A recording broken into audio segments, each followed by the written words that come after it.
Alright, so I'm going to show you how to make a mini Bunting birthday card.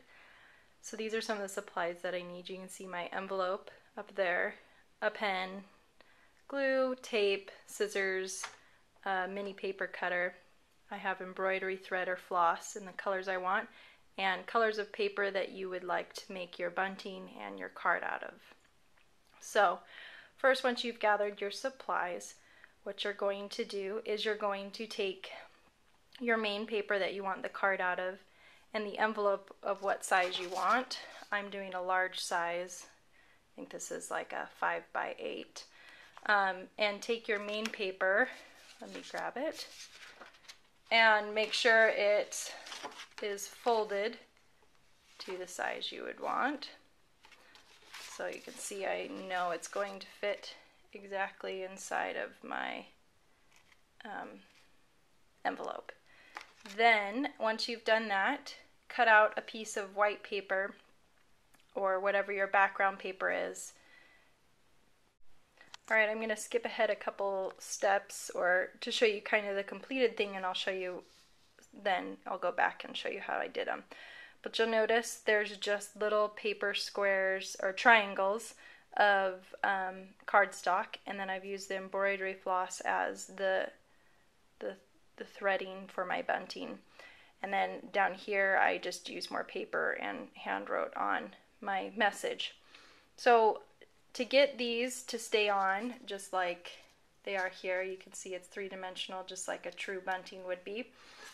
What I did is I took and I made a diamond out of paper, and I traced a whole bunch of these on my paper.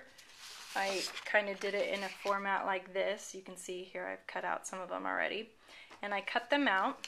Once you've got the colors and the things you cut out, you're just going to fold tip down to the other tip to form a triangle. So just kind of see if I can do this with one hand. So tip to tip to form a triangle. So then you'll have this open triangle. Then what you'll do is you'll take your thread, and I couldn't decide on one color, so I don't know if you can notice I used all three embroidery floss that matched my paper triangle. So I took them, and you'll notice that on the back it's quite sloppy. I just taped them on where I wanted them, and I kind of twisted my embroidery floss so that they're kind of spiraled, and then I just strictly just put the paper, I'll show you over with this one over, and then I glued on top and bottom and just held it together till they stuck flat like one piece, as you can see there. Then it's kind of floppy here, so on this pink one I actually took a tiny piece of tape or rolled tape, or if you have glue dots, and secured just one of them so that it's not flopping around. So you can notice this one's secure, but these ones are flopped around just on each one. And I kind of did this diagonal design.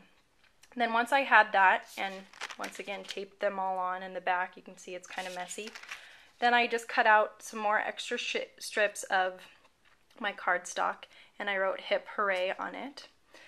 Then on the inside of my card, I used the brown paper. I did "For Your Birthday" on the same kind of little strips. So all I have left to do is to take my large bunting filled cardstock and glue it on to my larger card paper. And there you have a cute mini bunting birthday card.